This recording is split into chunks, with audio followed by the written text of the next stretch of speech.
আপনারা অবগত আছেন যে আগামী বছর মধ্য ফেব্রুয়ারিতে সরকার ও নির্বাচন কমিশন থেকে ত্রয়োদশ জাতীয় সংসদ নির্বাচন অনুষ্ঠানের কথা বলা হয়েছে।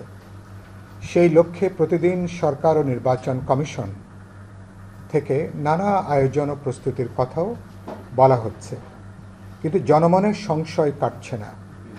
কারণ রাজনৈতিক দলসমূহের কারো কারো উগ্র ও প্রতিহিংসা পরায়ণ বক্তব্য, বিবৃতি, নানা দিকে সরকারের অকার্যকারিতা, আইন শৃঙ্খলা রক্ষাকারী বাহিনীর পেশাগত দায়িত্ব পালনে দুর্বলতা সহ বিভিন্ন কারণে এই সংশয় ও সন্দেহ তৈরি হয়েছে। বিপ্লবী ওয়ার্কার্স পার্টির সদ্য সমাপ্ত কেন্দ্রীয় কমিটির সভায় এই পরিস্থিতি উত্তরণে বিস্তারিত পর্যালোচনা করে কয়েকটি প্রস্তাব ও করণীয় নির্ধারণ করা হয়েছে। সেগুলো আমরা আপনাদের সামনে এখন হাজির করছি। 1. বিপ্লবী ওয়ার্কার্স পার্টির কেন্দ্রীয় কমিটির প্রস্তাবে বলা হয়েছে যে অবাধ জাতীয় নির্বাচন নিশ্চিত করতে সরকারের দৃঢ় রাজনৈতিক সদিচ্ছাই সবচেয়ে গুরুত্বপূর্ণ। এজন্য সরকারকে দ্রুত যাবতীয় পক্ষপাত দুষ্টতা থেকে বেরিয়ে আসতে হবে। বিতর্কিত উপদেষ্টাদের প্রত্যাহার করে প্রয়োজনে দক্ষ যোগ্য উপদেষ্টা নিয়োগ দেওয়া যেতে পারে। নিরপেক্ষ নির্বাচন নিশ্চিত করতে অন্তর্বর্তী সরকারকে প্রকৃতপক্ষে দল নিরপেক্ষ তত্ত্বাবধায়ক সরকারের বৈশিষ্ট্য অনুযায়ী কাজ করে যেতে হবে। 2. সরকারের মধ্যে থাকা সরকারগুলোকে অবিলম্বে ভেঙে দিতে হবে। আইন শৃঙ্খলা রক্ষাকারী বাহিনী সহ সমগ্র প্রশাসনকে প্রধান উপদেষ্টার নেতৃত্বাধীন সরকারের কার্যকরী নিয়ন্ত্রণে নিয়ে আসতে হবে। 3. সমগ্র প্রশাসনকে সর্বোচ্চ পেশাদারিত্ব ও নিরপেক্ষতা নিশ্চিত করে ঢেলে সাজাতে হবে।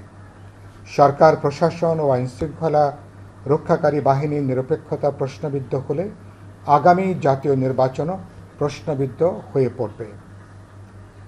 4. নির্বাচন কমিশনের প্রথম কাজ হচ্ছে ভেঙে পড়া সমগ্র নির্বাচন ব্যবস্থার উপর জন আস্থা প্রতিষ্ঠা করা। স্বাধীন সাংবিধানিক প্রতিষ্ঠান হিসাবে দক্ষতা ও নিরপেক্ষতার সাথে আগামী ফেব্রুয়ারিতে জাতীয় নির্বাচনের যাবতীয় প্রস্তুতি এগিয়ে নেওয়া। সরকার, রাজনৈতিক দল বা বিশেষ কোনো মহল থেকে যে কোনো ধরনের অন্যায়, অযৌক্তিক, অনৈতিক দাবি, চাপ বা হুমকি নির্বাচন কমিশনকে দৃঢ়চিত্তেই মোকাবেলা করতে হবে। প্রয়োজনে এসব ব্যাপারে জনসমক্ষে প্রকাশ করতে হবে। 5. আরপিও বা নির্বাচন বিধি চূড়ান্ত করার আগে নির্বাচন কমিশনের কর্তব্য হবে রাজনৈতিক দল ও গুরুত্বপূর্ণ অংশীজনদের কাছ থেকে মতামত গ্রহণ করা। নির্বাচনে অঢেল অর্থ ব্যয়সহ নির্বাচনে রাজনৈতিক প্রশাসনিক হস্তক্ষেপ, ধর্মীয় অনুভূতির ব্যবহার বন্ধ এবং নির্বাচনের সত্যিকার গণতান্ত্রিক পরিবেশ নিশ্চিত না হলে নির্বাচন অর্থহীন হয়ে যাবে। নির্বাচনকালীন নির্বাচন সংশ্লিষ্ট গুরুত্বপূর্ণ মন্ত্রণালয়সমূহ নির্বাচন কমিশনের দায়িত্বে নিয়ে আসাটাও জরুরি। রাজনৈতিক দলগুলোর প্রতি বিপ্লবী ওয়ার্কার্স পার্টির আহ্বান হচ্ছে রাজনৈতিক মতভিন্নতা বা রাজনৈতিক প্রতিযোগিতাকে উগ্র বৈরিতায় নিয়ে যাওয়া হবে আত্মঘাতী। হিংসাশ্রয়ী এই বিভক্তি বিভাজনের কারণে গণ অভ্যুত্থানের অবশিষ্ট অর্জন হাতছাড়া হয়ে যেতে পারে। 7. আগামী ফেব্রুয়ারির নির্বাচন কোনো কারণে অনিশ্চিত হয়ে পড়লে বাংলাদেশের বিদ্যমান নিরাপত্তার ঝুঁকিও আরও বৃদ্ধি পাবে এবং সেরকম পরিস্থিতিতে আমছালা দুটোই চলে যেতে পারে।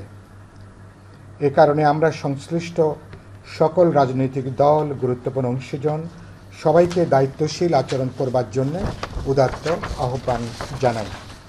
বন্ধুগণ, প্রস্তাবিত জুলাই সনদ সম্পর্কে বিপ্লবী ওয়ার্কার্স পার্টির অবস্থান নিম্নরূপ।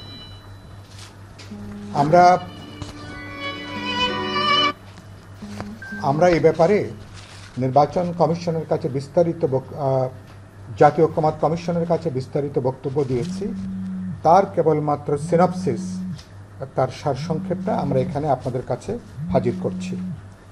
প্রস্তাবিত জুলাই সনদ সম্পর্কে বিপ্লবী ওয়ার্কার্স পার্টির অবস্থান। ক, আমরা মনে করি দলসমূহ কর্তৃক জুলাই জাতীয় সনদ স্বাক্ষরের পর আর কোনো অঙ্গীকারনামার প্রয়োজন হয় না, কারণ স্বাক্ষর করাটা অঙ্গীকারনামার চেয়ে বেশি কিছু।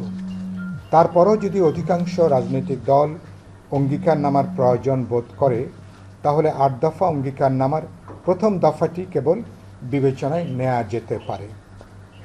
অঙ্গীকারনামার দ্বিতীয় দফাটি বিশেষ করে বিদ্যমান সংবিধান বা অন্য কোনো আইনে ভিন্নতর কিছু থাকলে সেই ক্ষেত্রে এই সনদের বিধান, প্রস্তাব, সুপারিশ প্রাধান্য পাবে। অঙ্গীকারনামায় যেভাবে বলা হয়েছে এটা একেবারেই গ্রহণযোগ্য নয়, কারণ কোনো সমঝোতা সনদ রাষ্ট্র পরিচালনার প্রধান গঠনতান্ত্রিক যে দলিল সংবিধান তার উপরে স্থান লাভ করতে পারে না। এ ধরনের চিন্তা ও তৎপরতা সংবিধানের উপর আরেকটি সুপ্রা কনস্টিটিউশনাল দলিল স্থাপন করবার শামিল। এই প্রস্তাব সংবিধানের দার্শনিক রাজনৈতিক গুরুত্ব, মৌলভিত্তি এবং মর্যাদার অবনমন ঘটাবে। বিদ্যমান সাংবিধানিক কাঠামোতে জনগণের অভিপ্রায় নিশ্চিত হওয়া যাবে কেবল নির্বাচনের মধ্য দিয়ে। কিছু রাজনৈতিক দলের সমঝোতা দলিলকে জনগণের চূড়ান্ত অভিপ্রায় হিসাবে বিবেচনা করার কোনো অবকাশ নেই। আপনারা পরে চাইলে আমি এই প্রশ্নটা পরে ব্যাখ্যা করব। অঙ্গীকারনামার তৃতীয় প্রস্তাবও বিবেচনা প্রসূত ও গ্রহণযোগ্য নয়। সনদের কোনো বিধান, প্রস্তাব বা সুপারিশ সংক্রান্ত যে কোনো প্রশ্নের চূড়ান্ত মীমাংসার এখতিয়ারও সুপ্রিম কোর্টের আপিল বিভাগের উপর ন্যস্ত করবার দরকার নেই।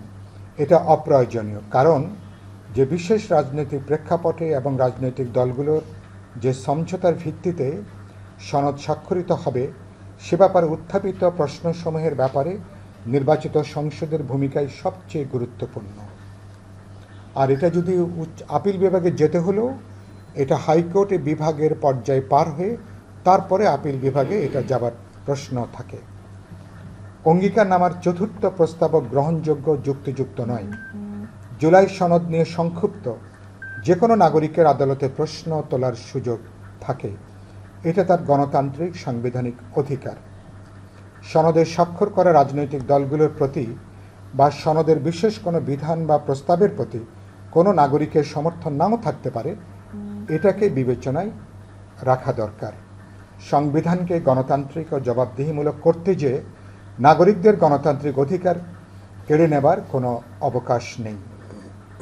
অঙ্গীকারনামার ষষ্ঠ, সপ্তম প্রস্তাব এখানে অপ্রয়োজনীয়, আর জুলাই ঘোষণাপত্রে অনেক কিছুই উল্লেখ করা হয়েছে জুলাই সনদের আইনি সুরক্ষা সম্পর্কে, যা বাস্তবিক নয়। মানে কি কি বাস্তবে সম্ভব নয়, কেন যেটা করা উচিত না সেটা বলেছি আমরা। ক, জুলাই সনদ নিয়ে গণভোটে যাওয়ার কোনো সুযোগ নেই। এতে নোট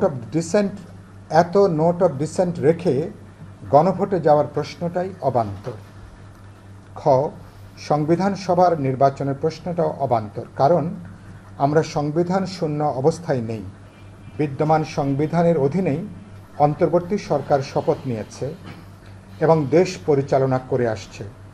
জাতীয় ঐক্যমত কমিশনও জুলাই সনদ প্রণয়নের কাজ এগিয়ে নিয়ে চলেছে বিদ্যমান সংবিধানের ভিত্তিতে। জাতীয় ঐক্যমত কমিশন নতুন কোনো সংবিধান প্রণয়নে কাজ করছে না।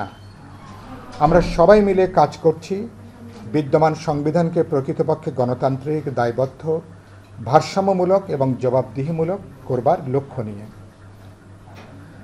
জুলাই সনদের আইনি সুরক্ষা প্রদানের বিষয়ে বিপ্লবী ওয়ার্কার্স পার্টির অবস্থানটা ইতিবাচক।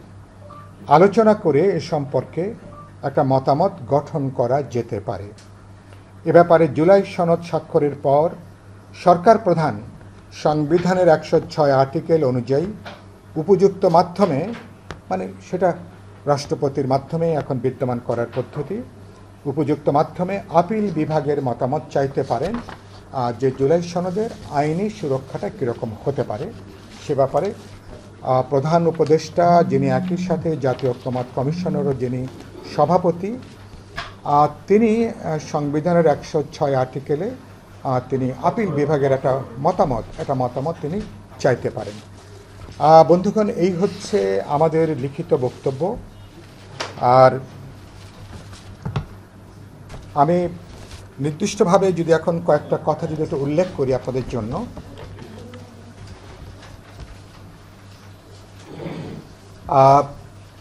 একটা হচ্ছে যে আমরা আমরা আমরা মনে করি যে আগামী জাতীয় নির্বাচন ফেব্রুয়ারিতে করার ব্যাপারে সরকার নির্বাচন কমিশন তারা যে বক্তব্য দিয়েছেন, ঘোষণা দিয়েছেন, অধিকাংশ রাজনৈতিক দল, জনগণের সকল অংশ ইতিমধ্যে তারা এটাকে ব্যাপকভাবে সমর্থন দিয়েছেন এবং এই নির্বাচন ফেব্রুয়ারিতে নির্বাচন ঘোষণা তারিখের সম্ভাব্য সময়সূচি নির্দিষ্ট করবার পরে সরকারের সাথে রাজনৈতিক দলগুলোর যেটা মনস্তাত্ত্বিক দূরত্ব ছিল এই ঘোষণার পরে সেটার কার্যত অবসান ঘটেছে। সরকারের প্রতি দলগুলোর আস্থা বেড়েছে, এমনকি জনগণেরও সরকারের প্রতি আস্থার জায়গাটা বৃদ্ধি পেয়েছে। নির্বাচন নিয়ে যে সংশয় সন্দেহটা ছিল, তো সেই জায়গাটাও মনে করি এটা অনেকখানি এটার অবসান হয়েছে। আর আমরা মনে করি এখানে ফেব্রুয়ারিতে নির্বাচন অনুষ্ঠানের ব্যাপারে সরকারের রাজনৈতিক সদিচ্ছা, তার পলিটিক্যাল উইলটাই হচ্ছে সবচেয়ে গুরুত্বপূর্ণ বিষয়। এখন সরকারের উচিত হবে নির্বাচন কমিশন, রাজনৈতিক দল, ভোটারেরা, গোটা প্রশাসন, আইন শৃঙ্খলা রক্ষাকারী বাহিনী সবাইকে আসলে আস্থার মধ্যে নেওয়া, কারণ এটা একটা যৌথ একটা অর্কেস্ট্রার মতন, সম্মিলিত একটা উদ্যোগের মতন। আর দ্বিতীয় আমরা বলেছি সরকারের নিরপেক্ষতা নিয়ে বহু মাস ধরে প্রশ্ন আছে। এখনও সরকার তারা পুরোপুরি নিরপেক্ষ আচরণ করছেন এটা নিশ্চয়ই জোর দিয়ে বলা যাবে না। অনেকগুলো কারণে সরকারের নিরপেক্ষতা প্রশ্নবিদ্ধ হয়ে আছে। আমরা বলেছি সরকারের কাজ হবে দ্রুত, আর যেসব কারণে সরকারের নিরপেক্ষতা প্রশ্নবিদ্ধ সেখান থেকে সরকার যাতে বেরিয়ে আসতে পারেন এবং যেসব উপদেষ্টাদের ব্যাপারে বড় ধরনের সমালোচনা আছে, আপত্তি আছে, সরকার বিতর্কিত হয়ে যাচ্ছেন, তাদেরকে অনুরোধ করা সেখান থেকে তারা যেন দ্রুত নিজেদেরকে প্রত্যাহার করে নেন। না হলে সরকার উচিত হবে তাদেরকে অব্যাহতি দেওয়া এবং প্রয়োজন বোধে আমরা বলেছি যে 1-2 কি 3 জন বা কোনো দক্ষ, অভিজ্ঞ, দূরদর্শী কোনো অভিজ্ঞতা মণ্ডলীকেও এখানে যুক্ত করা যেতে পারে। আমরা বলেছি খুব গুরুত্বপূর্ণ কথা যে বাস্তবে আমরা দেখছি গত 1 বছর ধরে প্রফেসর ইউনূসের নেতৃত্বে যে অন্তর্বর্তী সরকারের মধ্যেই যেন ছোট ছোট অনেকগুলো দ্বীপের মতন অনেকগুলো সরকার প্যারালেলি তারা কাজ করছেন। আমলাদের একটা সরকার, বহু ধরনের তৎপরতা এবং বাস্তবে উপদেষ্টাদের অনেকগুলোর ব্যাপারে আমলারা কোনো পাত্তাই তারা দিচ্ছেন না, এরকম নানা বার্তা, নানা প্রবণতা আমরা বহুদিন ধরে লক্ষ্য করি। তারপরে ছাত্র তরুণদেরও একটা প্যারালেল সরকার নানাভাবে কাজ করে আসছিল এবং নানা ধরনের তৎপরতা এখানে চলছে। আমরা বলেছি এই সমস্ত ছোট ছোট সরকারগুলোকে অবিলম্বে ভেঙে দেওয়া দরকার। আমরা প্রফেসর ইউনূসের নেতৃত্বে নির্বাচন পর্যন্ত একটাই মাত্র সরকারকে দেখতে চাই। সুতরাং এবং এ ব্যাপারে সরকারের খুবই দ্রুত এ ব্যাপারে তাদেরকে কাজ করা দরকার। আর নির্বাচন কমিশনকে নিয়ে দেখছেন যে নানা দাবি, নানা চাপ, নানা হুমকি আসছে। নিশ্চয় আমরা মনে করি যে নির্বাচন কমিশনের গুরুত্বপূর্ণ কাজ হচ্ছে ভেঙে পড়া গোটা নির্বাচনী ব্যবস্থার উপরে জনগণ, ভোটারদের আস্থাটাকে পুনরুদ্ধার করা। অনেকগুলো যৌক্তিক দাবি আমরা গত 22 এপ্রিল বিপ্লবী ওয়ার্কার্স পার্টি নির্বাচন কমিশনের সাথে সাক্ষাৎ করে দীর্ঘ 2 ঘন্টার মিটিংয়ে অনেকগুলো প্রস্তাবনা আমরা দিয়েছি। বিভিন্ন দল কথা বলবেন, দাবিটা উত্থাপন করবেন, এটাই স্বাভাবিক। কিন্তু এরকম দাবি নিশ্চয়ই চাইবে না নির্বাচন কমিশনকে অযৌক্তিক, অন্যায় অথবা অন্যায্য কোনো চাপ, হুমকি, কোনো দাবি এগুলো নিশ্চয়ই নির্বাচনের ক্ষেত্রে নতুন সংকট তৈরি করবে। সেই দাবিটা বিবেচনা করা দরকার যে দাবিগুলো অবাধ, নিরপেক্ষ, বিশ্বাসযোগ্য নির্বাচনকে নিশ্চিত করবে, ভোটের একটা গণতান্ত্রিক পরিবেশকে সেখানে এটাকে আমরা জোরদার করতে পারবো। সেগুলো নির্বাচন কমিশন অবশ্যই সেটাকে তারা বিবেচনার মধ্যে আনবেন। আর আমরা জানতে পারছি, আপনারাও নিশ্চয়ই খবর রাখছেন যে নির্বাচন বিধি যেটাকে আরপিও বলা হচ্ছে, সে আরপিওকে ইতিমধ্যে যারা চূড়ান্ত করবার উদ্যোগ নিয়েছেন। অংশীজনরা আমরা জানি না, রাজনৈতিক দলগুলো ব্যাপারে সেভাবে অবহিত নয়। আমরা আজকের আপনাদের মাধ্যমে বলতে চাই, আরপিও নির্বাচনের আচরণবিধি চূড়ান্ত করবার আগে নির্বাচন কমিশনের উচিত হবে রাজনৈতিক দলসহ গুরুত্বপূর্ণ অংশীজনদের সঙ্গে আলোচনা করা, মতামত নেওয়া এবং সবার সম্মিলিত মতামত নিয়ে আলোচনা করে এ ব্যাপারে এই আচরণবিধি এটাকে চূড়ান্ত সিদ্ধান্ত নেওয়া। আর রাজনৈতিক দলগুলোর ব্যাপারে আমাদের আহ্বানটা খুবই স্পষ্ট। আমরা বলেছি যে এখানে নানা প্রশ্নে আমাদের মত পার্থক্য থাকতে পারে, আমাদের মত ভিন্নতা কাজ করতে পারে, নানা রাজনৈতিক কর্মসূচি নিয়ে, এজেন্ডা নিয়ে আমাদের মধ্যে ভিন্নতা কাজ করতে পারে। কিন্তু এই মত পার্থক্য যেভাবে আমরা দেখছি অনেক সময় একটা উগ্র একটা বৈরিতায় পর্যবসিত হচ্ছে, আর অনেক সময় সহিংসতাকে উস্কে দেওয়া হচ্ছে এবং এটা অনেক সময় একটা হিংসাশ্রয়ী নানা ধরনের আমরা তৎপরতাও আমরা একটা ঝুঁকি দেখছি। এবং এটা আমরা বলেছি এটা গোটা রাজনৈতিক পরিস্থিতির জন্য, রাজনৈতিক দলের জন্য, অভ্যুত্থান পরিবর্তে বাংলাদেশে এটা পুরোপুরি একটা আত্মঘাতী একটা তৎপরতা হবে। যারা এসব করছেন তাদেরকে আমরা অনুরোধ জানাতে চাই, মেহেরবানি করে রাজনৈতিক প্রতিযোগিতা বিরোধটাকে একটা হিংসাশ্রয়ী উগ্র এটাকে একটা বিরোধ বিভাজনের জায়গায় এটাকে নিয়ে যাবেন না। যদি এটাকে নিয়ে যেতে থাকেন তাহলে আমরা আশঙ্কা ব্যক্ত করেছি, তাহলে আমাদের অভ্যুত্থানের অর্জনটা এটা কিন্তু বিনষ্ট হয়ে যেতে পারে এবং সেক্ষেত্রে এই অতিকথন বাড়াবাড়ি এটা কিন্তু আমরা বলেছি এই তৎপরতা অব্যাহত থাকলে আমছালা দুটোই কিন্তু বিসর্জনে চলে যাবার। জুলাই এটার একটা আইনি সুরক্ষার ব্যাপারে আলোচনা চলছে। আমরা মনে করি এর একটা আইনি সুরক্ষাটা আমরা মনে করি যদি সবাই চান, বিপ্লবী ওয়ার্কার্স পার্টি ব্যাপারে আমাদের সম্মতি রয়েছে। এটাকেও আমরা খুব জরুরি মনে করি না, কিন্তু সমস্ত রাজনৈতিক দলও যদি চান তাহলে সবার প্রতি শ্রদ্ধা রেখে আমরা যেটা বলতে চাই, তাহলে কি হতে পারে, তাহলে এই ঐক্যমত কমিশনের চেয়ারম্যান বা সভাপতি যিনি একই সাথে সরকার প্রধান স্বাক্ষর করবার পরে তিনি সংবিধানের 106 যে আর্টিকেল আছে, যে আর্টিকেলে আমরা গতবার সরকার শপথ নেবার সময় উচ্চ আদালতের আমরা একটা কনসেন্ট তাদের আমরা মতামত নিয়েছিলাম, একইভাবে এর একটা আইনি কভার দেওয়ার জন্য, একটা আইনি সুরক্ষা দেওয়ার জন্য আমরা আপিল বিভাগের আমরা একটা মতামত আমাদের প্রধান উপদেষ্টা তিনি এটা চাইতে পারেন। এটা একটা জায়গা দাঁড়াচ্ছে। আর গতকালকে আপনাদের লাস্ট যে কথাটা বলে এই পর্যায়ে আমি কথা শেষ করব, গতকাল আমরা দেখলাম যে জাতীয় ঐক্যমত কমিশন তারা কিছু আইনজীবী বিশেষজ্ঞ, প্রাক্তন বিচারপতি তাদের সঙ্গে তারা মত বিনিময় করেছেন, যেটা আজকে সকল জাতীয় দৈনিকে বড় বড় করে আছে। তারা দুটো কথা তারা বলেছেন। একটা বলেছেন যে তারা জুলাই সনদকে বলেছেন এ ব্যাপারে একই সাথে জাতীয় নির্বাচন এবং একটা গণভোটের কথাও তারা একটা প্রস্তাব আকারে হাজির করেছেন। এক। 2 নম্বর বলেছেন এটাকে একটা অধ্যাদেশের মধ্য দিয়ে, এই সনদটাকে একটা অধ্যাদেশের মধ্য দিয়ে একটা বাধ্যবাধকতা তৈরি করা। এ ব্যাপারে আমাদের অবস্থানটা খুবই সুনির্দিষ্ট। আমরা প্রথমত যেটা আমি শুরুতে আমরা উল্লেখ করেছি, প্রথমত আমরা মনে করি যে আপনি যেই সনদের অনেকগুলো প্রশ্নে অনেকগুলো গুরুত্বপূর্ণ দলের নোট অফ ডিসেন্ট আছে, ভিন্নমত আছে, মতপার্থক্য আছে, এরকম একটা অনেকগুলো প্রশ্নে ভিন্নমত নিয়ে নোট অফ ডিসেন্ট নিয়ে গণভোটে যাওয়ার বাস্তবে কোনো সুযোগই নেই। এটার এই প্রশ্নটাই অবান্তর। 2 হচ্ছে, আর আমাদের বাংলাদেশের অতীতে গণভোটের অভিজ্ঞতাটা খুবই তিক্ত। এ ব্যাপারে যারা পুরনো ইতিহাসের দিকে তাকাবেন তারা নিশ্চয়ই এটা স্মরণ করতে পারবেন। আর একটা হচ্ছে যে আপনি কোনো অধ্যাদেশ জারি করে অথবা কোনো এসআরওর মতন কোনো এরকম বিধিনিষেধ জারি করে আপনি কিন্তু সংবিধান সংশোধনের মতন আপনি এটা গুরুত্বপূর্ণ বিষয়ে কোনো অধ্যাদেশ জারি করে সংবিধান সংশোধনের ব্যাপারটা এটাকে সুরক্ষাটা দেওয়া যাবে না। এটা রাজনৈতিক দিক থেকে বৈধ হবে না, এটা ইথিক্যাল মোরাল জায়গা থেকে বৈধ হবে না।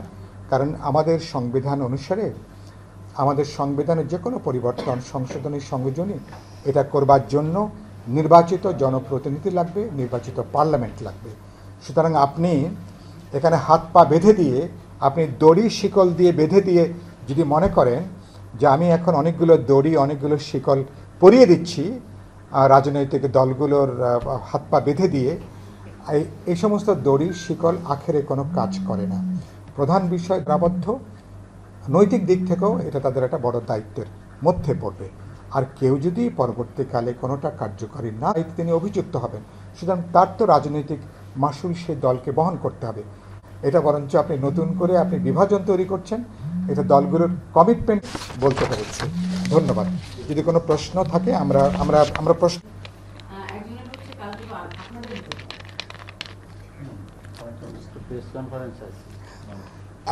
হচ্ছে যে আমি যেটা নিয়ে এটার সূত্রপাত হয়েছে, আমি মনে করি বিএনপির নেতা বীর মুক্তিযোদ্ধা জনাব ফজলুর রহমান আর তিনি কিছু শব্দ বাক্য প্রয়োগ করেছেন, যেটা আমি মনে করি আমাদের জুলাই এবং আগস্ট আমাদের যে গণজাগরণ গণ অভ্যুত্থান এবং যারা তার অংশীজন, এটা তাদেরকে আহত করেছে, ক্ষুব্ধ করেছে। এটার জন্য আমি মনে করি রাজনীতিকদের আমাদের একটা ব্যক্তিগত অবস্থান থাকতেই পারে। যখন একজন ব্যক্তি একটা রাজনীতিকে প্রতিনিধিত্ব করেন, দলকে প্রতিনিধিত্ব করেন, আমাদের অনেকগুলো সংবেদনশীল বিষয় আছে। আমাদের মহান মুক্তিযুদ্ধ যেমন আমাদের গভীর একটা সংবেদনশীলতার প্রশ্ন, বিভিন্ন সময় গুরুত্বপূর্ণ প্রশ্ন আছে।